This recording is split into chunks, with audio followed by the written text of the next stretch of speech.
ಆದರೆ ಹೋಟೆಲ್ ಉದ್ಯಮ ಆಗಲ್ಲ. ನನಗೆ ಕೂಡ ಒಂದು ನಾಳೆ ಒಂದು ಆಗುವುದಿಲ್ಲ, ಇದು ಲಾಸ್ ಆಗ್ತದೆ ಅಂತೇಳಿ ನಾಳೆ ಈ ಉದ್ಯಮವನ್ನು ನಾನು ನಿಲ್ಲಿಸೋದು ಕೂಡ ಇದನ್ನು ನಾವು ಸ್ಟಾಫ್ಗೆ ಕೊಡಲಿಕ್ಕೂ ಆಗೋದಿಲ್ಲ ಅಂಥ ಒಂದು ಪರಿಸ್ಥಿತಿ ಬಂದಿದೆ. ಹೋಟೆಲ್ ಉದ್ದಿಮೆಯನ್ನು ನಡೆಸುವಂಥ ಹೋಟೆಲ್ ಮಾಲಕರು ಕೂಡ ಒಂದು ಸುಸೈಡ್ ಮಾಡಿದಂಥ ಒಂದು 30% ಇರುವಂಥ ಈ ವ್ಯಾಪಾರದಲ್ಲಿ ಖಂಡಿತವಾಗಿ ಈ ಉದ್ಯಮವನ್ನು ನಡೆಸಲಿಕ್ಕೆ ಆಗೋದಿಲ್ಲ. ಸರ್ಕಾರ ಏನಾದರೂ ಒಂದು ಇದಕ್ಕೆ ಒಂದು ಪರಿಹಾರವನ್ನು ಕಂಡುಕೊಟ್ಟರೆ ಹೇಳಿದ್ರೆ ಮುಂದಿನ ದಿನಗಳಲ್ಲಿ ಇದನ್ನು ನಡೆಸಲಿಕ್ಕೆ ಆಗ್ತದೆ ಅಂತ ಹೇಳಲಿಕ್ಕೆ ಆಗೋದಿಲ್ಲ. ಒಂದ ಕೊರೋನಾ ನಿಲ್ಲಬೇಕು ಅಥವಾ ನಾವು ನಿಲ್ಲಬೇಕು, ಎರಡರಲ್ಲಿ ಆಗಬೇಕು. ಈಗ ಏನಾದರೂ ಪರಿಹಾರ ಮಾಡದೇ ಇದ್ದರೆ ನಾವು ಎಂಡಾಗ್ತೇವೆ. ಗ್ರಾಹಕರೇ ದೇವರು ಅಂತ ಹೇಳ್ತೇವೆ ನಾವು. ಅವರನ್ನು ಯಾವ ರೀತಿಯಲ್ಲಿ ನೋಯಿಸಲಿಕ್ಕೆ ಆಗೋದಿಲ್ಲ. ತುಂಬ ನಮ್ಮ ಹೋಟೆಲ್ನವರು ಪ್ರಯತ್ನ ಮಾಡಿದ್ದಾರೆ, ಒಂದೇ ತಿಂಗಳಲ್ಲಿ ಬಂದ್ ಮಾಡಿದ್ದಾರೆ. ಒಂದು ಪರಿಸ್ಥಿತಿ ಬರೀ ಕಾರ್ಮಿಕರಿಗೆಲ್ಲ, ಇದು ಮಾಲಕರಿಗೆ ಕೂಡ ಬಂದಿದೆ ಅಂತ ಹೇಳ್ಬೋದು. ಅಲ್ಲಿ ಕಿಟ್ ಕೊಟ್ಟರು, ಇಲ್ಲಿ ಕಿಟ್ ಕೊಟ್ಟರು ಅಂತ ಹೇಳ್ಕೊಂಡು 100 ಜನರಿಗೆ 1000 ಜನ ಕಿಟ್ಟು. ಈಗ ಕಿಟ್ಟಿನ ವಿಷಯಗಳು ಎಲ್ಲಿ ಮಾತಾಡ್ತಿಲ್ಲ. ಈಗ ಹೆಲ್ಪ್ ಅಂತ ಏನು ನಾವು ಹೇಳ್ತಾ ಇದ್ದೇವೆ ಅದು ಈಗ ಅವರಿಗೆ ಸಿಗ್ಬೇಕು. ಸರ್ಕಾರ ಗಂಭೀರವಾದ ಒಂದು ಚಿಂತನೆ ಮಾಡಬೇಕು.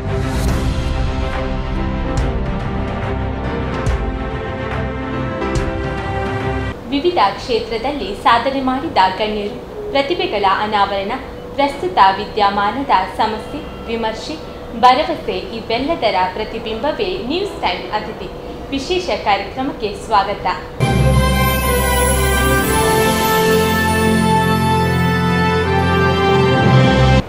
ದೇಶದೆಲ್ಲೆಡೆ ವ್ಯಾಪಕವಾಗಿ ಹರಡಿರುವ ಕೊರೋನಾ ಮಹಾಮಾರಿಯಿಂದಾಗಿ ವ್ಯಾಪಾರಸ್ಥರು, ಉದ್ದಿಮೆದಾರರು ತೀವ್ರ ತೊಂದರೆಗೆ ಒಳಗಾಗಿದ್ದಾರೆ.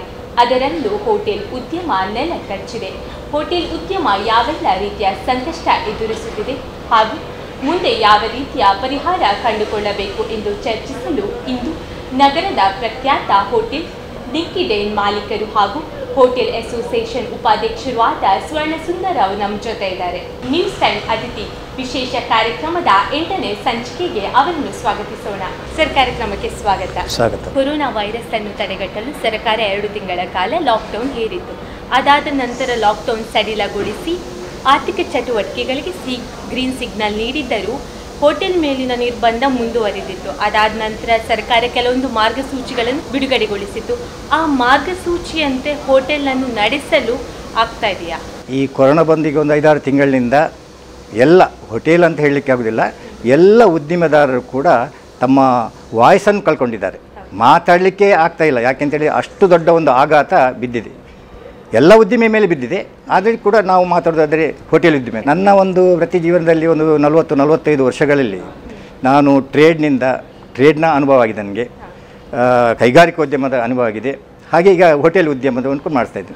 ಎಲ್ಲವನ್ನೂ ನಾನು ತುಲನೆ ಮಾಡಿ ನೋಡಿದಾಗ ಈಗ ನನಗೆ ಕಂಡು ಬರ್ತಿರುವುದಂತೇಳಿದರೆ ನಮಗೆ ಈ ಹೋಟೆಲ್ ಉದ್ಯಮ ಬಹಳ ಒಂದು ಕಠಿಣವಾದದ್ದು, ಕಷ್ಟವಾದದ್ದು ಅಂತ ನನಗೆ ನನ್ನ ಅನುಭವದಲ್ಲಿ ಅನಿಸ್ತದೆ.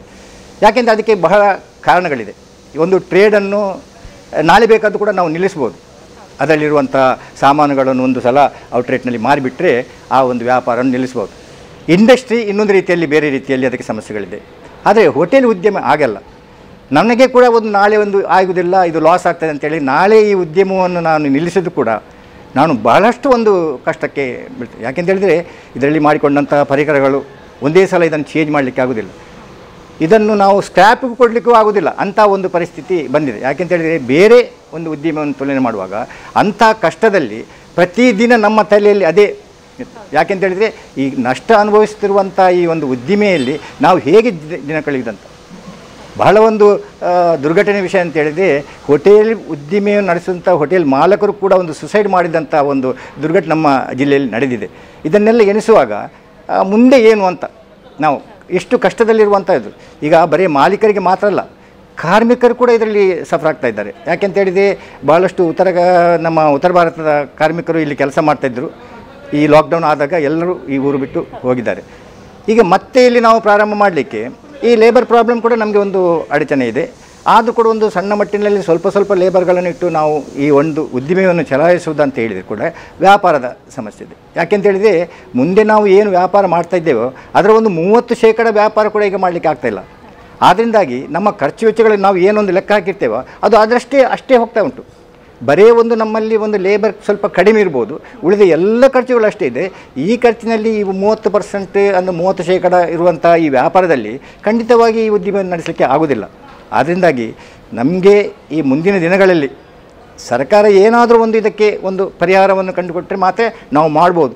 ಇವತ್ತ ನಾಳೆ ಏನಾದರೂ ಇದಕ್ಕೆ ಒಂದು ಪರಿಹಾರ ಸಿಗ್ಬೋದು ಎಂಬ ಒಂದು ಆಶೆ ಇಟ್ಟುಕೊಂಡು ನಾವು ಈಗ ಒಂದು ಹೋಟೆಲನ್ನು ನಡೆಸ್ತಾ ಇದ್ದೇವೆ. ಯಾಕೆಂತೇಳಿದರೆ ಮುಂದಿನ ದಿನಗಳಲ್ಲಿ ಇದನ್ನು ನಡೆಸಲಿಕ್ಕೆ ಆಗ್ತದೆ ಅಂತ ಹೇಳಲಿಕ್ಕೆ ಆಗೋದಿಲ್ಲ. ಒಂದಾ ಕೊರೋನಾ ನಿಲ್ಲಬೇಕು ಅಥವಾ ನಾವು ನಿಲ್ಲಬೇಕು, ಎರಡರಲ್ಲಿ ಏನಾದರೂ ಒಂದು ಆಗಬೇಕು. ಸರ್ಕಾರ ಬಿಡುಗಡೆಗೊಳಿಸಿದ ಮಾರ್ಗಸೂಚಿಗಳ ಜೊತೆ ನಿಮಗೆ ಹೋಟೆಲ್ ನಡೆಸಲಿಕ್ಕೆ ಆಗ್ತದೆ. ನಾವು ಮಾತಾಡಲಿಕ್ಕೆ ಎಷ್ಟು ಕೂಡ ಹೇಳ್ಬೋದು, ಸರ್ಕಾರ ಕೂಡ ಎಷ್ಟೇ ಒಂದು ವ್ಯವಸ್ಥೆಗಳನ್ನು ಮಾಡ್ಬೋದು. ಆದರೆ ಅದು ಪ್ರಾಕ್ಟಿಕಲ್ ಆಗಿ ನೋಡಿದಾಗ ಖಂಡಿತವಾಗಿ ಕೂಡ ಅದು ವರ್ಕೌಟ್ ಆಗೋದಿಲ್ಲ. ಯಾಕೆಂತೇಳಿದರೆ ಸರ್ಕಾರಕ್ಕೆ ಹೋಟೆಲ್ ನಡೆಸಿ ಅನುಭವ ಇಲ್ಲ. ಹೋಟೆಲ್ ನಡೆಸುವವರು ನಮ್ಮಂಥ ಉದ್ಯಮಿದಾರರು ಮಾತ್ರ.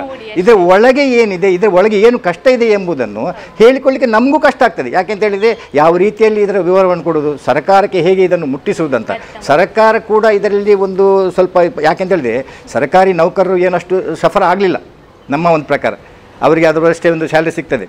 ಯಾರು ಈ ಪ್ರೈವೇಟ್ನಲ್ಲಿ ಮಾಡುವಂಥ ಕೆಲಸಗಾರರಿಗೆ, ಕಾರ್ಮಿಕರಿಗೆ ಇದರಿಂದ ತುಂಬ ತೊಂದರೆ ಆಗಿದೆ. ಸೊ ಎಲ್ಲರ ಪತ್ರ ಹಣ ಸಹ ಇದ್ದರೆ, ವ್ಯಾಪಾರಗಳು ನಡೀತಾ ಇದ್ದರೆ ಎಲ್ರಿಗೂ ಆಗ್ತದೆ. ಈಗ ಅದರಲ್ಲಿ ಮಾಲೀಕರು ಕಾರ್ಮಿಕರು ಅಂತಲ್ಲ, ಒಂದು ಈ ಜೀವನ ಎಂಬುದು ನಡಿಬೇಕಾದ್ರೆ ಎಲ್ಲರೂ ಕೂಡ ಸಮಾನತೆ ಇರಬೇಕಾಗ್ತದೆ. ಆ ಒಂದು ಕಷ್ಟದಲ್ಲಿ ನಾವೀಗ ಇದ್ದೇವೆ. ಸರ್ಕಾರ ಯಾಕೆಂತೇಳಿದರೆ ಬಾಡಿಗೆ ಕೊಡುವಂಥ ಒಂದು ಪ್ರಮೈಸಸ್ನಲ್ಲಿ ಅದು ಬಾಡಿಗೆಗಳು ಅದು ನಡೀತಾ ಇದೆ. ಕರೆಂಟ್ ಬಿಲ್ ಏನು ಮೆಸ್ಕಾಮ್ನವರಿಗೆ ನಾವು ಕರೆಂಟ್ ಬಿಟ್ಟುಗಳು ಅದು ನಡೀತಾ ಇದೆ. ಎಲ್ಲ ಖರ್ಚು ವೆಚ್ಚಗಳು ನಡೀತಾ ಇದೆ. ಸಂಬಳ ಕೊಡುವಂತ ಕೊಡಬೇಕು. ಹಾಗಾದರೆ ವ್ಯಾಪಾರ ಅಷ್ಟಿಲ್ಲ ಅಂತ ಆದರೆ ಏನು ಮಾಡಬೇಕು?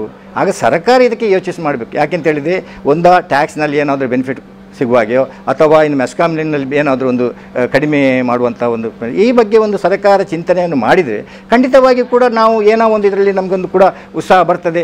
ಏನೋ ಮಾಡುವ ಸರ್ಕಾರದ ಸಪೋರ್ಟ್ಗಳು ಇದೆ ಅಂತ ಹೇಳಿಕೊಂಡು ನಾವು ಒಂದು ಮುಂದುವರಿಸಬಹುದು. ಹೋಟೆಲ್ ಅಸೋಸಿಯೇಷನ್ ಏನಾದರೂ ಬೇಡಿಕೆಗಳನ್ನು ಸರ್ಕಾರದ ಮುಂದೆ ಇಟ್ಟಿದೆಯಾ? ಪದೇ ಪದೇ ನಮ್ಮ ಬೇಡಿಕೆಗಳನ್ನು ನಮ್ಮ ಮಾತೃ ಸಂಸ್ಥೆ ಅಂತ ಹೇಳ್ಬೋದು, ನಮ್ಮ ಬೆಂಗಳೂರಿನಲ್ಲಿ ಇದೆ. ನಮ್ಮ ದೊಡ್ಡ ಅಸೋಸಿಯೇಷನ್ ಇದೆ. ಆ ಅಸೋಸಿಯೇಷನಿಂದ ಎಲ್ಲ ಪ್ರತಿನಿಧಿಗಳು ಹೋಗಿಕೊಂಡು ಮಿನಿಸ್ಟರನ್ನು, ಚೀಫ್ ಮಿನಿಸ್ಟರನ್ನು ಎಲ್ಲ ಮೀಟ್ ಆಗಿದ್ದಾರೆ. ನಮ್ಮ ಸಂಕಷ್ಟಗಳನ್ನು ಹೇಳಿದ್ದಾರೆ. ಆದರೂ ಕೂಡ ಸರ್ಕಾರ ಏನು ಮಾಡೋದು ಎಂಬ ಒಂದು ಇದರಲ್ಲಿ ಯಾವ ರೀತಿಯಲ್ಲಿ ಕೊಡ್ಬೋದು, ಏನು ಮಾಡ್ಬೋದು ಅಂತ ಹೇಳಿ. ಯಾಕೆಂತೇಳಿದರೆ ಇದಕ್ಕೆ ಎಂಡ್ ಅಂತ ಕಾಣ್ತಾ ಇಲ್ಲ. ನಾಳೆ ಸರಿಯಾಗ್ಬೋದು, ನಾಳೆ ಸರಿಬೋದು ಒಂದು ಆಶಾಭಾವದಲ್ಲಿ ನಾವು ಕೂಡ ಮುಂದುವರಿಸ್ತಿದ್ದೇವೆ.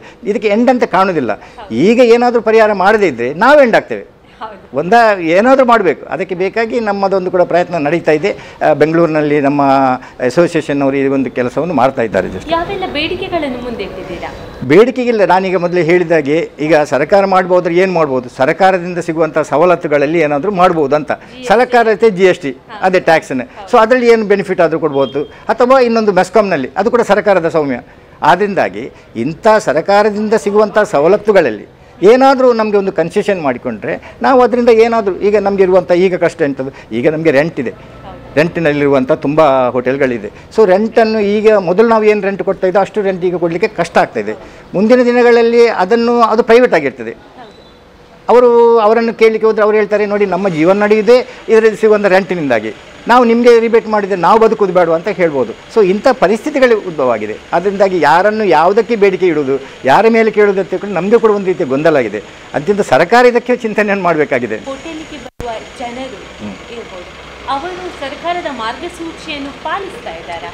ನೋಡಿ, ಸರ್ಕಾರದ ಮಾರ್ಗಸೂಚಿಯನ್ನು ಅವರು ಪಾಲಿಸಬೇಕು ಅಂತ ಪ್ರತಿಯೊಬ್ಬರಿಗೂ ಕೂಡ ತಮ್ಮ ಜೀವದ ಒಂದು ಭಯ ಇದೆ. ಯಾಕೆಂತ ಹೇಳಿದರೆ ನಾನು ಸಾಯಬೇಕು ಅಂತ ಯಾರೂ ಬರುವುದಿಲ್ಲ. ಪ್ರತಿಯೊಬ್ಬರು ಕೂಡ ನಮಗೆ ಕೊರೋನಾ ಬರಬಾರ್ದು ಎಂಬ ಒಂದು ಕಾಳಜಿ ಅವರಿಗಿದೆ.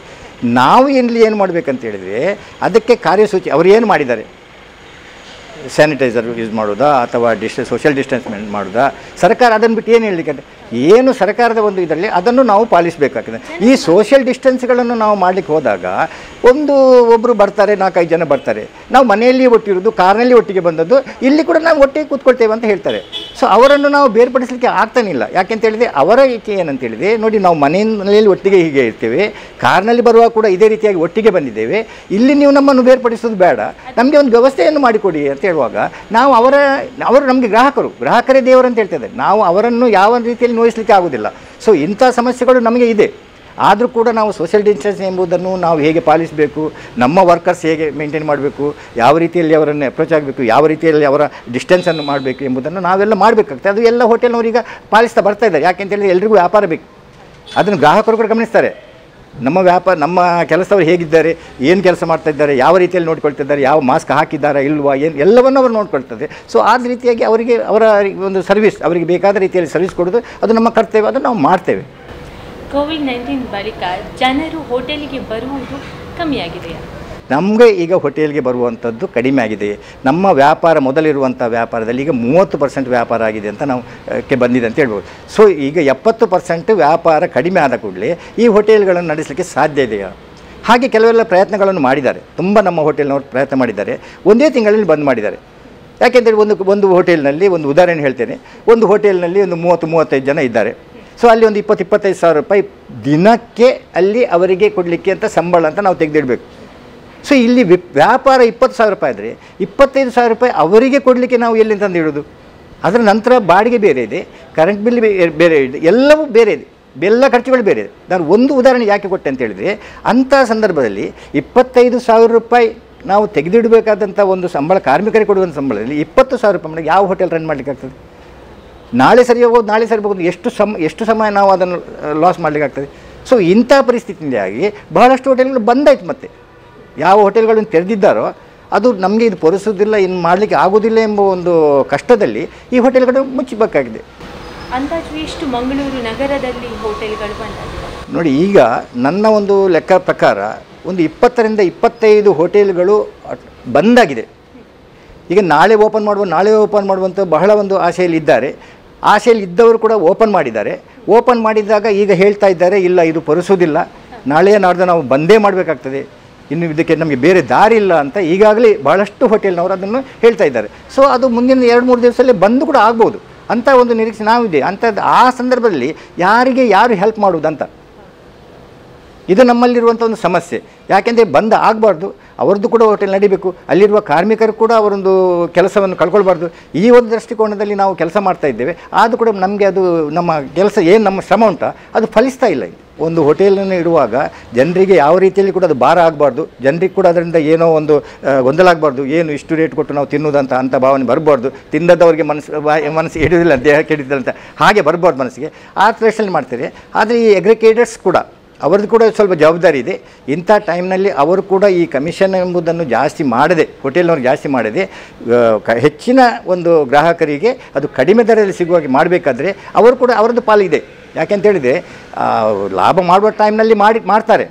ಸೊ ಇಂಥ ಒಂದು ಕಷ್ಟ ಬಂದಾಗ, ಇಂಥ ಒಂದು ಸಂದಿಗ್ಧ ಪರಿಸ್ಥಿತಿಯಲ್ಲಿ ಅವರು ಕೂಡ ಸ್ವಲ್ಪ ಅದನ್ನು ಫ್ಲೆಕ್ಸಿಬಲ್ ಆಗಿ ನಮ್ಮ ಹೋಟೆಲ್ನ ಮೇಲೆ ಹೆಚ್ಚಿನ ಒಂದು ಭಾರ ಹಾಕದೆ ಅದನ್ನು ಒಂದು ಕಡಿಮೆ ಕಮಿಷನ್ನ ಮೇಲೆ ಅವರು ಮಾಡುವಂಥ ಒಂದು ಇದನ್ನು ಮಾಡಬೇಕು ಅಂತ ಕೂಡ ಈ ಸಂದರ್ಭದಲ್ಲಿ ಅವರಿಗೂ ನಾನೊಂದು ಹೇಳಲಿಕ್ಕೆ ಬಯಸ್ತಾ ಇದ್ದೇನೆ ನಿಮ್ಮ ಮಾಧ್ಯಮದ ಮುಖಾಂತರ. ಹೋಟೆಲ್ ಉದ್ಯಮದಲ್ಲಿ ಎಷ್ಟು ಉದ್ಯೋಗಿಗಳು ನಿರುದ್ಯೋಗಿಗಳಾಗಿದ್ದಾರೆ? ಈಗ ನಮ್ಮ ಒಂದು ದಕ್ಷಿಣ ಕನ್ನಡ ಜಿಲ್ಲೆಯನ್ನೇ ನಾವು ಹಿಡಿದಾದರೆ ಒಂದು 10,000ಕ್ಕಿಂತ ಮೇಲೆ ಇದು ಕಾರ್ಮಿಕರು ಇಲ್ಲಿದ್ದರು. ಅದರಲ್ಲಿ ಸ್ವಲ್ಪ ನಾವೊಂದು ಹೇಳೋದಾದರೆ ಒಂದು 50% ಅದು ನಮ್ಮ ಉತ್ತರ ಭಾರತದವರಿದ್ದು. ಸೊ ಅವರೆಲ್ಲ ಹೋಗಿದ್ದಾರೆ. ಅದು ಕೂಡ ನಮ್ಮ ಹೆಚ್ಚಿನ ಹೋಟೆಲ್ನವರಿಗೆ ಎಲ್ಲ ಅಲ್ಲಿಂದ ಫೋನ್ ಬರ್ತಾ ಇದೆ, ನಾವು ಬರ್ತೇವೆ ನಿಮಗೆ ಕೆಲಸ ಕೊಡಿ ಅಂತ ಹೇಳ್ತಾ ಇದ್ದಾರೆ. ಬಟ್ ಇಲ್ಲಿ ಏನಾಗಿದೆ ಅಂತ ಹೇಳಿದರೆ ಅಷ್ಟು ಕೆಲಸ ಕೊಡಲಿಕ್ಕೆ ಆಗ್ತಾ ಇಲ್ಲ. ನಮಗೆ ಕೂಡ ಅವರು ಕೆಲಸಕ್ಕೆ ಬಂದರೆ ಒಳ್ಳೆಯದು, ಎಲ್ಲರಿಗೂ ಕಾರ್ಮಿಕರಿಗೆ ಕೂಡ ಒಂದು ಕೆಲಸ ಇರಬೇಕಂತಾರೆ. ಬಟ್ ನಮಗೆ ಕೂಡ ಅಲ್ಲಿ ಕೊಡಲಿಕ್ಕೆ ಆಗ್ತಾ ಇಲ್ಲ. ಅವರನ್ನು ಹೇಗೆ ಭರಿಸೋದು, ಅವರನ್ನು ಎಲ್ಲಿ ಮಾಡಿದ ಕೂಡಲೇ ಎಲ್ಲ ಖರ್ಚುಗಳು ನಮಗೆ ಜಾಸ್ತಿ ಆಗ್ತದೆ. ಸೊ ಆದ್ದರಿಂದಾಗಿ ನಾವು ಕೂಡ ವೆಯ್ಟ್ ಮಾಡ್ತಿದ್ದೇವೆ, ನಾಳೆ ಸರಿಯಾಗ್ಬೋದು ಎಂಬುದಷ್ಟಲ್ಲಿ ಮಾಡ್ತಿದ್ದೆ. ಸೊ ಆದ್ದರಿಂದಾಗಿ ಇಲ್ಲಿ ಕೆಲಸ ಕಳ್ಕೊಂಡವರೇ ಜಾಸ್ತಿ ಇದ್ದಾರೆ. ಸೊ ಎಲ್ಲರೂ ಬೀದಿಗೆ ಬಂದಿದ್ದಾರೆ ಅಂತೇಳಿ ಇನ್ನು 2 ದಿವಸದಲ್ಲಿ 3 ದಿವಸದಲ್ಲಿ ನಾವು ಕೂಡ ಬೀದಿಗೆ ಬರ್ತೇವೆ. ಯಾಕೆಂತ ಹೇಳಿದರೆ ವ್ಯಾಪಾರ ಇಲ್ಲ ಅಂತಂದರೆ ಅವ್ರು ಮಾತ್ರ ಭೀತಿ ಅಲ್ಲ, ಅವರಿಗೆ ಕೆಲಸ ಕೊಡಲಿಕ್ಕೆ ದೊಡ್ಡ ವಿಷಯ ಅಲ್ಲ, ಬಟ್ ಕೆಲಸ ಕೊಡ್ಬೋದು. ಆದರೆ ವ್ಯಾಪಾರವೇ ಇಲ್ಲ ಅಂತಂದರೆ ಅದು ಖರ್ಚು ನಿಭಾಯಿಸಲಿಕ್ಕೆ ಆಗ್ತಾ ಇಲ್ಲ. ಆದ್ದರಿಂದಾಗಿ ಈ ಒಂದು ಪರಿಸ್ಥಿತಿ ಬರೀ ಕಾರ್ಮಿಕರಿಗೆಲ್ಲ, ಇದು ಮಾಲಕರಿಗೆ ಕೂಡ ಬಂದಿದೆ ಅಂತ ಹೇಳ್ಬೋದು. ಜನರಿಂದ ಯಾವ ರೀತಿಯ ಬೆಂಬಲವನ್ನು ಅಪೇಕ್ಷೆ ಪಡ್ತಾ ಇದ್ದೀರಾ? ಇಲ್ಲಿ ಈಗ ಮುಖ್ಯವಾಗಿ ಬೇರೆದು ಸರ್ಕಾರಕ್ಕಿಂತಲೂ ಈಗ ಜನರ ಬೆಂಬಲ ಬೇಕು. ಯಾಕೆಂತ ಹೇಳಿದರೆ ಹೆಚ್ಚಿನವರಿಗೆ ಬರಲಿಕ್ಕೆ ಆಗೋದಿಲ್ಲ. ಯಾಕೆಂತ ಹೇಳಿದರೆ ಒಂದು ಫ್ಯಾಮಿಲಿಯನ್ನು ಕರ್ಕೊಂಡು ಬರಬೇಕಾದ್ರೆ ಅವರು ಪಾಕೆಟ್ ಫಸ್ಟಿಗೆ ನೋಡಬೇಕಾಗ್ತದೆ. ಹೋಟೆಲ್ಗೆ ಹೋಗೋದಂತ ಹೇಳಿದರೆ ಏನು ಚೇಬ್ನಲ್ಲಿ ಇರಬೇಕಾಗ್ತದೆ. ಸೊ ಇದನ್ನು ಫಸ್ಟಿಗೆ ಥಿಂಕ್ ಮಾಡ್ತಾರೆ. ಆದ್ದರಿಂದಾಗಿ ಮಕ್ಕಳು ಈಗ ಮನೆಯಲ್ಲೇ ಜಾಸ್ತಿ ಇರ್ತಾರೆ, ಮನೆಯಲ್ಲಿ ಹಠ ಮಾಡ್ತಾರೆ, ಇಲ್ಲ ನನ್ನ ಹೋಟೆಲ್ ಕರ್ಕೊಂಡು ಹೋಗಿ ಯಾಕೆಂತೇಳಿ ಅವರಿಗೆ ಫ್ರೀ, ಈಗ ಸ್ಕೂಲ್ ಇಲ್ಲ. ಆದ್ದರಿಂದಾಗಿ ಒಂದು ಕಡೆಯಲ್ಲಿ ಮಕ್ಕಳ ಒಂದು ಅಲ್ಲಿ ಕೂಡ ಬೇಡಿಕೆ ಇರ್ತದೆ. ಮಕ್ಕಳ ಒಂದು ಬೇಡಿಕೆಯನ್ನು ಕೂಡ ಪೂರೈಸುವಂಥದ್ದು ಪೇರೆಂಟ್ಸ್ನವರ ಕರ್ತವ್ಯ ಇರ್ತದೆ. ಸೊ ಅದನ್ನು ಕೂಡ ಮಾಡಿಸಲಿಕ್ಕೆ ಅವರಿಗೆ ಆಗ್ತಾಯಿಲ್ಲ, ಏನೇನೋ ಕಾರಣ ಕೊಟ್ಟು ತಪ್ಪಿಸ್ತಾ ಇದ್ದಾರೆ. ಮಕ್ಕಳ ಒಂದು ಬೇಡಿಕೆಯನ್ನು ಕೂಡ ಈಡೇರಿಸಲಿಕ್ಕೆ ಆಗೋದಿಲ್ಲ. ಸೊ ಈಗ ಮಕ್ಕಳೆಲ್ಲ ಬಂದರೆ, ಹೊರಗೆ ಬಂದರೆ ಹಾಗೆ ಬೇರೆ ಬೇರೆ ಟೂರಿಸ್ಟ್ಗಳು ಪ್ರವಾಸಿಗಳು ಏನಿದ್ದಾರೆ ಹೊರಗಿನ ಅವರೆಲ್ಲ ಬಂದರೆ ಏನೋ ನಮ್ಮ ಒಂದು ಹೋಟೆಲ್ ಒಂದು ಸ್ವಲ್ಪ ಚೇತನೆ ಆಗ್ಬೋದು. ಯಾಕೆಂದರೆ ಟೂರಿಸ್ಟ್ಗಳಲ್ಲಿ ಇಲ್ಲ, ನಾವು ಟೂರಿಸ್ಟನ್ನು ಎಕ್ಸ್ಪೆಕ್ಟ್ ಮಾಡಲಿಕ್ಕೆ ಆಗೋದಿಲ್ಲ. ಈಗ ನೋಡಿ ಎಲ್ಲ ಸ್ಕೂಲ್ ಕಾಲೇಜುಗಳು ಬಂದಿದೆ, ಆದ್ದರಿಂದಾಗಿ ಹೊರಗಿನಿಂದ ಮೊದಲು ಏನಿತ್ತು ಹಾಸ್ಟೆಲ್ ಇರುವಾಗ ಅವರ ಪೇರೆಂಟ್ಸ್ಗಳು ಬರ್ತಾಯಿದ್ರು, ಅವರೆಲ್ಲ ಹೋಟೆಲ್ಸ್ ವಿಸಿಟ್ ಮಾಡ್ತಿದ್ರು, ಇಲ್ಲಿ ಸ್ಟೇ ಮಾಡ್ತಿದ್ರು. ಸೊ ಇದರಿಂದಾಗಿ ಒಂದು ಇಲ್ಲಿ ನಮ್ಮ ನಗರದಲ್ಲಿ ಇದರ ಒಂದು ಬಿಸ್ನೆಸ್ ಜಾಸ್ತಿ ಇತ್ತು ಸರಿ ಹೇಳಬೇಕಂತೇಳಿ. ಯಾಕೆಂದರೆ ಮಂಗಳೂರು ನಗರದಲ್ಲಿ ನಮ್ಮ ಒಂದು ಸ್ಕೂಲ್ ಕಾಲೇಜುಗಳಿಗೆ ಅಥವಾ ಮೆಡಿಕಲ್ ಕಾಲೇಜುಗಳಿಗೆ ಬರುವಂಥ ವಿಸಿಟರ್ಸ್ಗೆ ತುಂಬ ಇದ್ದರು ಪೇರೆಂಟ್ಸ್ಗಳು. ಸೊ ಅವರಿಗೆಲ್ಲ ಇಲ್ಲಿ ನಿಂತಾಗ ಹೋಟೆಲ್ ಉದ್ಯಮ ಅದರ ಸ್ವಲ್ಪ ಸೊ ಇದು ಇಲ್ಲ, ಇನ್ನು ಸದ್ಯದ ಮಟ್ಟಿಗೆ ಇದನ್ನು ನಾವು ಎಕ್ಸ್ಪೆಕ್ಟ್ ಮಾಡಲಿಕ್ಕೆ ಆಗ್ತಿಲ್ಲ. ಸೊ ಇದು ನಮಗೆ ಇನ್ನೊಂದು ರೀತಿಯ ಒಂದು ಕಷ್ಟ ಅಂತ ನಾವು ಹೇಳಬೇಕು. ಸೊ ಇದಕ್ಕೆ ಸರ್ಕಾರ ಕೂಡ ಇದನ್ನು ಚಿಂತನೆ ಮಾಡಬೇಕು. ಸೊ ಟೂರಿಸ್ಟ್ಗಳು ಬರುವ ರೀತಿಯಲ್ಲಿ ಮಾಡಬೇಕು. ಸೊ ಅವರಿಗೂ ಕೂಡ ಒಂದು ನಾವು ಏನು ಸೇಫ್ಟಿ ಸೈಡ್ನಲ್ಲಿ ಏನೆಲ್ಲ ವ್ಯವಸ್ಥೆಗಳು ಮಾಡಲಿಕ್ಕೆ ಅದನ್ನೆಲ್ಲ ಸರ್ಕಾರ ಮಾಡಬೇಕು. ಮತ್ತು ಈ ಕೊರೋನಾ ಬಂದವರಿಗೆ ಕೂಡ ಹೆಚ್ಚಿನ ಒಂದು ಟ್ರೀಟ್ಮೆಂಟ್ ಆಗುವ ರೀತಿಯಲ್ಲಿ ಸರ್ಕಾರ ಯಾವುದು ಬೇಡದ್ದಕ್ಕೆ ಎಲ್ಲ ಈ ಖರ್ಚಾಗಿದೆ, ಪ್ರಾಜೆಕ್ಟ್ಗಳು ತುಂಬ ಇದೆ, ಅದನ್ನೆಲ್ಲವನ್ನು ನಿಲ್ಲಿಸಲಿ, ನಮ್ಗೆ ತೊಂದರೆ ಇಲ್ಲ. ಬಟ್ ಕೊರೋನಾದ ಬಗ್ಗೆ ಸ್ವಲ್ಪ ಜಾಗೃತಿ ವಹಿಸಿಕೊಂಡು ಅದರಲ್ಲಿ ಕೊರೋನಾಗೆ ಯಾರಿಗೆಲ್ಲ ಇಫೆಕ್ಟ್ ಆಗ್ತದೋ ಅವರನ್ನು ಒಂದು ಸರಿಯಾದ ರೀತಿಯಲ್ಲಿ ನೋಡಿ ಸಾಯಬಾರ್ದು. ಈ ಸಾಯುವ ಪರ್ಸೆಂಟೇಜ್ ಕಡಿಮೆ ಆಗಬೇಕು. ನಾವೀಗ ಧೈರ್ಯ ತುಂಬಬೇಕು. ವ್ಯಾಪಾರಸ್ಥರಿಗೆ ಎಲ್ರಿಗೂ ವ್ಯಾಪಾರ ಬರಬೇಕಾದ್ರೆ ಜನರಿಗೆ ಕೊರೋನಾ ಭಯದಿಂದ ಅವರಿಗೆ ಮುಕ್ತಿ ತರಬೇಕು. ಯಾಕೆಂತ ಹೇಳಿದರೆ ಧೈರ್ಯ ಕೊಡಬೇಕು ಅಷ್ಟೇ, ಏನಾಗುವುದಿಲ್ಲ, ಬನ್ನಿ ಬನ್ನಿ ಬನ್ನಿ. ಆದರೆ ಏನು ಸೋಷಿಯಲ್ ಡಿಸ್ಟೆನ್ಸಾ ಅಥವಾ ಒಂದು ಉಳಿದ ಏನು ಎಲ್ಲ ವಿಷಯವನ್ನು ಸರ್ಕಾರವನ್ನು ಮಾಡಿದ ಅದನ್ನು ಮೇಂಟೈನ್ ಮಾಡಬೇಕು ಅಷ್ಟೇ. ಹಾಗೆ ಮನೆಯಲ್ಲೇ ಕೂತ್ಕೊಂಡ್ರೆ ಇದು ನಾವು ಮುಂದಿನ ದಿನಗಳಲ್ಲಿ ಆಗೋದಿಲ್ಲ. ನಮ್ಮ ಕರೆ ಅಷ್ಟೇ ಸರಿ, ಮನೆಯಲ್ಲಿ ಅಗತ್ಯ ಇದ್ದಾಗ ಮಾತ್ರ ಹೊರಗೆ ಬನ್ನಿ ಎಂಬ ಒಂದು ಕರೆಯನ್ನು ಪದೇ ಪದೇ ದಿವಸಕ್ಕೆ ಒಂದು 50 ಸಲ ನಾವು ಕೇಳ್ತಾ ಇದ್ದೆ. ಇದು ತಪ್ಪಂತ ಹೇಳೋದಲ್ಲ, ಬಟ್ ಮನೆಯಲ್ಲೇ ಕೂತ್ಕೊಂಡು ಏನು ಮಾಡೋದು, ಅಗತ್ಯವಿದ್ದಾಗ ಅಂತಲ್ಲ. ಈಗ ಬದುಕಲಿಕ್ಕೆ ಬೇಕಾಗಿ ಹೊರಗೆ ಹೋಗೋದು, ಎಂಜಾಯ್ ಮಾಡಲಿಕ್ಕೆಲ್ಲ, ಬದುಕಲಿಕ್ಕೆ ಆಗೋದಿಲ್ಲ ಅಂತ ಇದ್ದರೆ ನಾವು ಏನು ಮಾಡೋದು. ಅದರಿಂದಾಗಿ ಸರ್ಕಾರ ಇದರ ಬಗ್ಗೆ ಚಿಂತನೆ ಕೂಡ ಮಾಡಬೇಕು. ಜನ ಹೊರಗೆ ಬರುವಾಗೆ ಮಾಡಬೇಕು. ಮನೆಯಲ್ಲಿ ಕೂತ್ಕೊಳ್ಳಿ ಅಂತ ಹೇಳಿದ್ದು ಆಯಿತು, ಈಗ ಇನ್ನು ಹೊರಗೆ ಬನ್ನಿ, ನಿಮ್ಮ ಜೊತೆಗೆ ನಾವಿದ್ದೇವೆ, ನಿಮ್ಮ ರಕ್ಷಣೆ ನಾವು ನೋಡ್ತೇವೆ ಎಂಬ ಒಂದು ಭರವಸೆಯನ್ನು ಸರ್ಕಾರ ಕೊಡಬೇಕು. ಮೊದಲಿನಂತೆ ನಮ್ಮ ಈ ಒಂದು ಏನು ನಾವು ಮೊದಲಿನ ಜನಜೀವನ ಯಾವ ರೀತಿಯಲ್ಲಿ ಇತ್ತೋ ಅದೇ ರೀತಿಯ ಜನಜೀವನ ಮತ್ತೆ ನಮಗೆ ಬರಬೇಕು. ಸರ್ಕಾರ ಇದಕ್ಕೆ ಧೈರ್ಯ ಕೊಡಬೇಕು ಅಂತ ನನ್ನ ಒಂದು ಬೇಡಿಕೆ ಸರ್ಕಾರ ಮುಂದೆ. ಜನರು ಈಗ ಹೋಟೆಲ್ ಬರೋದಕ್ಕಿಂತ ಜಾಸ್ತಿ ಆನ್ಲೈನಲ್ಲೇ ಫುಡ್ಡನ್ನು ಮನೆಗೆ ತರಿಸ್ಕೊಳ್ಳೋದು ಜಾಸ್ತಿ ಆಗಿದೆಯಾ? ನೋಡಿ, ಆನ್ಲೈನ್ ಬಿಸ್ನೆಸ್ಸೇ ನಮ್ಮ ಕೊರೋನಾ ಬರುವ ಮೊದಲೇ ಸ್ಟಾರ್ಟ್ ಆಗಿದೆ. ಅದೊಂದು ಒಳ್ಳೆಯ ವಿಷಯ. ಯಾಕೆಂತ ಹೇಳಿದರೆ ಜನರಿಗೆ ಈಗ ಹೋಟೆಲಿಗೆ ಹೋಗುವುದು ಆಗದೇ ಇದ್ದಾಗ ಅಥವಾ ಅಲ್ಲಿ ಸೋಷಿಯಲ್ ಡಿಸ್ಟೆನ್ಸ್ ಮೇಂಟೈನ್ ಮಾಡಲಿಕ್ಕೆ ಆಗದಿದ್ದಾಗ ನಾವು ಹೋಟೆಲಿಂದ ಮನೆಗೆ ತರಿಸಿ ಮನೆಯಲ್ಲಿ ನಾವೆಲ್ಲರೂ ಸೇರಿ ತಿನ್ನುವಂಥ ಒಂದು ಅವರಿಗೆ ಭಾವನೆ ಬಂದಿದೆ. ಆದರೆ ಇತ್ತೀಚಿನ ದಿನಗಳಲ್ಲಿ ಕೆಲವೊಂದು ಮಾಧ್ಯಮದಲ್ಲಿ ಏನು ಈ ಫುಡ್ ಡೆಲಿವರಿ ಮಾಡುವಂಥ ಒಂದು ವ್ಯಕ್ತಿಗೆ ಕೊರೋನಾ ಬಂತು ಅಂತ ಒಂದು ಹೈಲೈಟ್ ಆದಾಗ ಮತ್ತೆ ಜನ ಭಯಪಡಲಿಕ್ಕೆ ಶುರು ಮಾಡಿದ್ದಾರೆ. ಇಲ್ಲಿಯೋ ಒಂದು ಕಡೆಯಲ್ಲಿ ಆಗಿದೆ, ಎಲ್ಲ ಕಡೆಯಲ್ಲಿ ಅದರದ್ದೊಂದು ಬೇಕಾದಂಥ ಎಲ್ಲ ಪ್ರಿಕಾಷನ್ ನಾವು ತೆಗೆದುಕೊಂಡ್ರು ಕೂಡ ಒಂದು ಕಡೆಯಲ್ಲಿ ಆದಾಗ ಮಾಧ್ಯಮದಲ್ಲಿ ಅದನ್ನು ಓದಿದಾಗ ಅದನ್ನು ನೋಡಿದಾಗ ಜನ ಮತ್ತೆ ಭಯ, ಯಾಕೆಂದರೆ ಇದು ಸೇಫ್ ಅಲ್ಲ ಅಂತ. ಸೊ ಇದನ್ನು ನಾವು ಹೋಗಲಾಡಿಸ್ಬೇಕು. ನಾವು ಇದನ್ನೇ ಜನರಿಗೆ ಮನವಿ ಮಾಡ್ತಿದ್ದೇನೆ. ಇಲ್ಲಿ ಬರಲಿಕ್ಕೆ ಆಗಲಿಲ್ಲ ಅಂತಾದರೆ ನೀವು ಆನ್ಲೈನ್ ಮುಖಾಂತರ ಭಾಳಷ್ಟು ಹೋಟೆಲ್ಗಳಿದೆ, ಅವರ ಚಾಯ್ಸ್ಗೆ ಬೇಕಾದಂಥ ಎಲ್ಲ ಹೋಟೆಲ್ಗಳಿದೆ. ಅದೇ ಇದೆ ಅಂತ ಆಗಬೇಕಾಗಿಲ್ಲ. ಯಾವುದೇ ಒಂದು ಹೋಟೆಲ್ನಲ್ಲಿ ಅವರಿಗೆ ಭರವಸೆ ಇರುವಂಥ ಒಂದು ಹೋಟೆಲ್ನಲ್ಲಿ ಒಂದು ಎಲ್ಲ ಒಂದು ಹೈಜೀನಿಕ್ ಆಗಿ ಅಥವಾ ಸೇಫ್ಟಿಯನ್ನು ಕಾಪಾಡುವಂಥ ಒಂದು ಹೋಟೆಲ್ನಲ್ಲಿ ಅವರಿಗೆ ಆರ್ಡರ್ ಮಾಡಿ ಅವರಿಗೆ ಬೇಕಾದ ತಿಂಡಿಗಳನ್ನು ತರಿಸ್ಬೋದು. ಸೊ ಇದನ್ನು ಕೂಡ ನಾವು ಮುಂದುವರಿಸ್ಬೋದು. ಯಾಕೆಂತ ಹೇಳಿದರೆ ಕನಿಷ್ಠ ಕೆಲವೊಂದು ಹೋಟೆಲ್ನವರಿಗೆ ವ್ಯಾಪಾರ ಅವರ ಡೈನಿಂಗ್ನಲ್ಲಿ ಇಲ್ಲದೇ ಇದ್ದಾಗ ಇಂಥ ಒಂದು ಪಾರ್ಸೆಲ್ ಮುಖಾಂತರ ಅದನ್ನು ಅದು ಮಾಡ್ಬೋದು. ಸೊ ಇದು ಕೂಡ ಒಂದು ರೀತಿಯಲ್ಲಿ ಸೇಫ್ ಅಂತ ನನಗೆ ಅನಿಸ್ತದೆ. ಯಾಕೆಂತ ಹೇಳಿದರೆ ಆರ್ಡ್ರ್ ಯಾರು ಕೊಡ್ತಾರೋ ಅವರಿಗೆ ಫಸ್ಟಿಗೆ ಭರವಸೆ ಇರಬೇಕು. ಯಾಕೆಂತ ಹೇಳಿದರೆ ತಂದು ಕೊಡುವವರ ಮುಗ್ತದೆ. ಈಗ ನೋಡಿ, ಎಷ್ಟೋ ಫ್ಲ್ಯಾಟ್ನಲ್ಲಿ ಅಲ್ಲಿ ನಮ್ಮ ಸೆಕ್ಯೂರಿಟಿ ಅವತ್ತು ಕೊಟ್ಟು ಹೋಗ್ತಾರೆ, ಫ್ಲ್ಯಾಟ್ನ ಮೇಲೆ ಹೋಗಲಿಕ್ಕೆ ಇಲ್ಲ. ಸೊ ಎಲ್ಲವನ್ನು ಅಲ್ಲಿ ಕೂಡ ಪಾಲಿಸ್ತಾರೆ, ಇಲ್ಲ ಅಂತ ಹೇಳ್ಕೊಂಡ್ರೆ ಒಂದು ರೀತಿಯ ಭಯ ಇನ್ನೂ ಕೂಡ ಇದೆ. ಯಾಕೆಂತ ಹೇಳಿದರೆ ಅದು ಮುಟ್ಟಿದಾಗ ಅಥವಾ ನಾವು ಇದು ಮಾಡಿದಾಗ ಹಾಗೆ ಬರ್ತದ, ಅದನ್ನು ನಾವು ಅದು ಎಜುಕೇಟ್ ಮಾಡಬೇಕು ಜನರಿಗೆ. ಯಾವುದರಿಂದ ಪ್ರಸಾರ ಆಗ್ತದೆ, ಯಾವುದರಿಂದ ಆಗೋದಿಲ್ಲ, ಅದು ಒಂದು ಪ್ಯಾಕ್ ತಂದು ಕೊಟ್ಟಾಗ ಅದರಲ್ಲಿ ಇರ್ತದಾ ಇಲ್ವಾ ಅಂತೇಳಿ. ಸೊ ಇವತ್ತಿನವರೆಗೆ ಕೂಡ ಯಾವುದೇ ಕೂಡ ಒಂದೊಂದು ಸರಿಯಾದ ಅದಕ್ಕೆ ಒಂದು ಮಾನದಂಡ ಕೂಡ ಬರಲಿಲ್ಲ, ಯಾವ ರೀತಿಯಲ್ಲಿ ಮಾಡಿಕೊಡೋದು, ಏನು ಮಾಡಬೇಕು ಅಂತ. ಸೊ ಜನರಿಗೆ ಒಂದು ವಿಶ್ವಾಸ ಯಾಕಂತ ಹೇಳಿದರೆ ನಮಗೆ ಒಂದು ಬೇಕು, ಇವತ್ತು ನಾವು ಮನೆಯಲ್ಲಿ ಮಾಡಲಿಲ್ಲ ಅದರಿಂದಾಗಿ ಹೋಟೆಲಿಗೆ ನಂಬಿಕೊಂಡಿದ್ದೇವೆ ಅಂತೇಳಿ. ಸೊ ಆ ಒಂದು ಇದರಿಂದ ಅವರು ತರಿಸಿದಾಗ ಮತ್ತೆ ಅವರಿಗೆ ಭಯ ಇರಬಾರ್ದು. ಅವ್ರು ತಂದು ಕೊಟ್ಟು ಹೋಗಿದ್ದಾನೆ, ತಂದು ಕೊಟ್ಟವನಿಗೆ ಏನೊಂದು ಕೊರೋನಾ ಇರ್ಬೋದಾ, ಡೆಲಿವರಿ ಬಾಯ್ಗೆ ಕೊರೋನಾ ಇರ್ಬೋದು ಅಂತ. ಸೊ ಈ ಭಯದಿಂದ ಬರಬೇಕು. ಯಾಕೆಂತ ಹೇಳಿದರೆ ನಾವು ಕೂಡ ಇಲ್ಲಿ ಬೇಕಾದಂಥ ಟೆಸ್ಟ್ಗಳನ್ನು ಮಾಡ್ತೇವೆ. ಏನು ಡೆಲಿವರಿ ಯಾರಿಗೆ ಕೊಡ್ತೇವೋ ಸೊ ಅವರದ್ದು ನಾವು ಅವರಿಗೆ ಯಾವುದು ನಮ್ಮ ಕಂಪನಿ ಕೂಡ ಅದಕ್ಕೆ ಬೇಕಾದಂಥ ಇದೊಂದು ವ್ಯವಸ್ಥೆಗಳನ್ನು ಮಾಡ್ತದೆ. ಅವರ ಟೆಂಪ್ರೇಚರ್ ಚೆಕ್ ಮಾಡೋದು, ಸೊ ಮುಖ್ಯವಾಗಿ ಆ ವ್ಯಕ್ತಿಯ ಟೆಂಪರೇಚರನ್ನು ಟೆಸ್ಟ್ ಮಾಡುವಂಥ ಒಂದು ವ್ಯವಸ್ಥೆಗಳನ್ನು ಎಲ್ಲ ಹೋಟೆಲ್ನಲ್ಲಿ ಕೂಡ ಈಗ ಪಾಲಿಸ್ತಾ ಇದ್ದಾರೆ. ಯಾಕೆಂತ ಹೇಳಿದರೆ ಅವರಿಗೆ ಟೆಂಪರೇಚರ್ ನೋಡುವಾಗ ಅವರು ಇದ್ದರೆ ಅವರನ್ನು ಕೂಡ ನಾವು ನೋಟ್ ಮಾಡ್ತೇವೆ, ಇಂಥ ವ್ಯಕ್ತಿ ಇದಕ್ಕೆ ಯೋಗ್ಯ ಅಲ್ಲ ಅಥವಾ ಅವನ ಟೆಂಪರೇಚರ್ ಜಾಸ್ತಿ ಆಗಿದೆ, ಅದು ಕೊರೋನಾದಿಂದ ಬಂದಿದ್ದೋ ಅಥವಾ ಬೇರೆಯಿಂದ ಬಂದಿದ್ದಲ್ಲ. ಸೊ ಬಾಡಿ ಟೆಂಪರೇಚರ್ ಜಾಸ್ತಿ ಆಗಿದೆ ಅಂತೇಳಿ ಕೂಡಲೇ ಅವನಿಗೇನೋ ಸ್ವಲ್ಪ ಜ್ವರ ಉಂಟಾ. ಸೊ ಈಗ ಎಲ್ಲ ಜ್ವರ ಬಂದಾಗ ನಾವು ಕೊರೋನಾಕ್ಕೆ ನಾವು ಅದನ್ನು ಕಂಪೇರ್ ಮಾಡ್ತೇವೆ. ಸೊ ಆದರೂ ಕೂಡ ಅದು ಅಲ್ಲದೇ ಇದ್ದರೂ ಕೂಡ ಅಂಥ ವ್ಯಕ್ತಿಯಿಂದ ನಾವು ಸ್ವಲ್ಪ ದೂರ ಇರಲಿಕ್ಕೆ ನಾವು ಅವರಿಗೂ ಹೇಳ್ತೇವೆ, ಅವರಿಗೂ ಗೈಡ್ ಮಾಡ್ತೇವೆ. ನೀನು ನೋಡಿ ಟೆಂಪರೇಚರ್ ಜಾಸ್ತಿ ಇದೆ, ನೀನು ಇದನ್ನು ಇವತ್ತು ಡೆಲಿವರಿ ಮಾಡಬೇಡ ಅಂತ ನಾವು ಅವರಿಗೆ ಹೇಳ್ತೇವೆ, ಅಥವಾ ಕಂಪನಿಗೆ ಅದರ ಇನ್ಫಾರ್ಮ್ ಮಾಡ್ತೇವೆ. ಇದನ್ನು ನಮ್ಮ ಕರ್ತವ್ಯ, ಇದನ್ನು ನಾವು ಮಾಡಲೇಬೇಕಾಗ್ತದೆ. ಯಾಕಂದರೆ ನಾವು ವ್ಯಾಪಾರದ ಒಂದೇ ದೃಷ್ಟಿಯನ್ನು ನೋಡೋದಿಲ್ಲ, ಗ್ರಾಹಕರು ನಮಗೆ ನಾಳೆ ಕೊಡಬೇಕು. ಆರೋಗ್ಯ ದೃಷ್ಟಿಯಲ್ಲಿ ಅವರು ನಾಳೆ ಕೂಡ ನಮಗೆ ಬೇಕು. ಅದೇ ಗ್ರಾಹಕರನ್ನು ನಾವು ನಾಳೆ ಕೂಡ ಎಕ್ಸ್ಪೆಕ್ಟ್ ಮಾಡ್ತಾ ಇರ್ತೇವೆ. ಆದ್ದರಿಂದಾಗಿ ಗ್ರಾಹಕರ ಹಿತದೃಷ್ಟಿಯಿಂದ ನಾವು ಎಲ್ಲ ನಮಗೆ ಏನೆಲ್ಲ ಮಾಡಲಿಕ್ಕೆ ಉಂಟು ಅದನ್ನೆಲ್ಲ ನಾವು ಮಾಡ್ತಾ ಇದ್ದೇವೆ. ಅದಕ್ಕೆ ಯಾರು ಕೂಡ ಅದರ ಬಗ್ಗೆ ಯಾರು ಕೂಡ ನಿರ್ಲಕ್ಷ್ಯವನ್ನು ತೋರಿಸ್ತಾ ಇಲ್ಲ ಅಂತ ನನಗೆ ಅನಿಸ್ತಾ ಇದೆ. ಸರ್ಕಾರ ಯಾವ ರೀತಿಯ ಸಹಾಯ ಮಾಡಬೇಕು? ಜನರಲ್ಲಿ ವಿನಂತಿ ಏನಂತ ಹೇಳಿದರೆ, ಕೊರೋನಾಕ್ಕೆ ಯಾರು ಭಯ ಪಡುವುದು ಬೇಡ. ಒಂದೇ ಒಂದು, ಜನ ಹೊರಗೆ ಬನ್ನಿ. ಈಗ ಮನೆಯಲ್ಲೇ ಕೂತ್ಕೊಳ್ಳಿ ಅಂತ ಹೇಳ್ತಾ ಇದ್ದಾರೆ. ಮನೆಯಲ್ಲಿ ಕೂತ್ಕೊಂಡ್ರೆ ಮತ್ತೆ ಮನೆಯಲ್ಲಿ ಕೂಡ ನಾವು ಸಾಯಬೇಕಾಗ್ತದೆ. ಯಾಕೆಂತೇಳಿ ಕೊರೋನಾದಿಂದ ಅಂತ ಅಲ್ಲ, ತಿನ್ನಲಿಕ್ಕೇನು ಎಲ್ಲಿಂದ ಬರೋದು? ಮೊದಲು ಎಲ್ಲ ಇತ್ತು, ಅಲ್ಲಿ ಕಿಟ್ಟು ಕೊಟ್ಟರು, ಇಲ್ಲಿ ಕಿಟ್ಟು ಕೊಟ್ಟರು ಅಂತ ಹೇಳ್ಕೊಂಡು 100 ಜನರಿಗೆ 1000 ಜನ ಕೊಟ್ಟರು. ಈಗ ಕಿಟ್ಟಿನ ವಿಷಯಗಳು ಎಲ್ಲಿ ಮಾತಾಡ್ತಿಲ್ಲ. ಹಾಗಾದರೆ ಇವತ್ತು ಯಾರು ಸಫರ್ ಆಗ್ತಾ ಇಲ್ವಾ? ಪ್ರಾರಂಭದಲ್ಲಿ ಎಲ್ಲ ಕೊಟ್ಟಿದ್ದಾರೆ. ಅದು ಕೂಡ ಒಂದು ರೀತಿಯ ಸ್ಟಂಟ ಏನೋ ನಮಗೆ ಹೇಳಲಿಕ್ಕೆ ಬರೋದಿಲ್ಲ. ಬಟ್ ಆದರೂ ಕೂಡ ಕೊಟ್ಟಿದ್ದಾರೆ.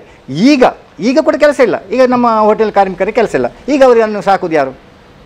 ಸೊ ಸರ್ಕಾರ ಒಂದು ರೀತಿಯಲ್ಲಿ ಮಾಡಿ ಒಂದು ರೀತಿಯಲ್ಲಿ ಅದನ್ನು ನಿಲ್ಲಿಸಿದ ಕೂಡ ಇನ್ನೊಂದು ರೀತಿಯಲ್ಲಿ ಪರಿಹಾರವನ್ನು ನೋಡಬೇಕಂತ ಹೇಳಿದ್ರು. ಜನರಿಗೆ ಮತ್ತೆ ಎಲ್ಲಿಂದ ತಂದು ಕೊಡಲಿಕ್ಕೆ ಆಗ್ತದೆ? ಕೆಲಸ ಇಲ್ಲಂತೆ ಕೆಲಸ ಇಲ್ಲ. ಅವರು 3 ತಿಂಗಳು 4 ತಿಂಗಳು ಮೊದಲು ಹೇಗೋ ಅವರು ಜೀವನ ಸಾಗಿಸ್ತಾರೆ. ಯಾಕೆಂದರೆ ದುಡ್ಡಿಟ್ಟದಲ್ಲಿ ಏನಾದರೂ ಸ್ವಲ್ಪ ಖರ್ಚು ಮಾಡಿ, ಈಗ ಅದು ಕೂಡ ಖಾಲಿ ಆಯಿತು. ಈಗ ಹೆಲ್ಪ್ ಅಂತ ಏನು ನಾವು ಹೇಳ್ತಾ ಇದ್ದೇವೆ ಅದು ಈಗ ಅವರಿಗೆ ಸಿಗಬೇಕು. ಈಗ ಈ ಕ್ಷಣದಲ್ಲಿ ಮಾತ್ರ ಸಿಕ್ಕಿದರೆ ಮಾತ್ರ ಅವರು ಮುಂದಿನ ದಿನಗಳಲ್ಲಿ ಜೀವನ ತೆಡಬಹುದು, ಇಲ್ಲದ್ರೆ ಅದು ಆಗುವುದಿಲ್ಲ. ಅದರಿಂದಾಗಿ ಸರ್ಕಾರ ಈ ಚಿಂತನೆಯನ್ನು ಗಂಭೀರವಾಗಿ ಮಾಡಬೇಕು. ಯಾಕೆಂತ ಹೇಳಿದರೆ ಸರ್ಕಾರಕ್ಕೆ ಕೆಲಸ ಕೊಡಲಿಕ್ಕೆ ಆಗುವುದಾದರೆ ಈ ಪ್ರಶ್ನೆ ಇಲ್ಲ, ಸರ್ಕಾರಕ್ಕೆ ಕೊಡಲಿಕ್ಕೆ ಆಗುವುದಿಲ್ಲ.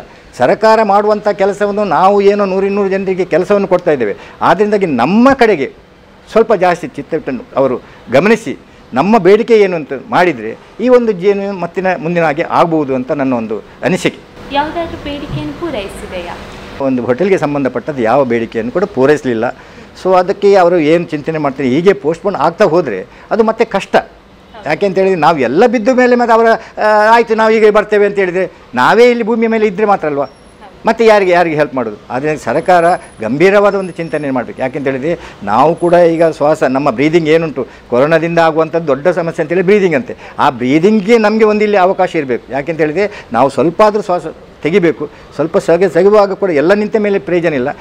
ಅಷ್ಟು ಸ್ವಲ್ಪ ನಮ್ಮಲ್ಲಿ ಏನು ಶ್ವಾಸ ಇದೆಯಾ, ಅದೇ ಸಂದರ್ಭದಲ್ಲಿ ಸರ್ಕಾರ ನಮ್ಮನ್ನು ಕರೆದು ನಿಮ್ಮ ಏನು ಬೇಡಿಕೆ, ನಿಮಗೆ ಏನು ಬೇಕು ಎಂಬುದನ್ನು ಒಂದು ಕೇಳಿದರೆ ಕನಿಷ್ಠ ನಾವು ಕೂಡ ಅದಕ್ಕೆ ಒಂದು ಸ್ಪಂದಿಸಿ ಸರ್ಕಾರದ ಒಟ್ಟಿಗೆ ನಾವು ಕೂಡ ಸೇರಿಸಿಕೊಂಡು ಈ ಒಂದು ಕೊರೋನಾದ ವಿರುದ್ಧ ನಾವು ಕೂಡ ಒಂದು ಹೋರಾಟ ಮಾಡಿ ಎಲ್ಲರ ಕಲ್ಯಾಣ ಆಗಬೇಕು ಅಂತ ನನ್ನ ಒಂದು ಅನಿಸಿಕೆ. ನೀವು ಮೊದಲೇ ಹೇಳಿದ ಹಾಗೆ ಸರ್ಕಾರದಿಂದ ಸಾಲ ಕೊಡುವ ಸೌಲಭ್ಯ ಏನಾದರೂ ಕೊಟ್ಟರೆ ಹೋಟೆಲ್ ಉದ್ಯಮ ಒಂದು ತಕ್ಕ ಮಟ್ಟಿಗೆ ಚೇತರಿಸಿಕೊಳ್ಳಲು ಒಳ್ಳೆಯದಾಗ್ತದೆ ಹೇಳುವಂಥದ್ದು.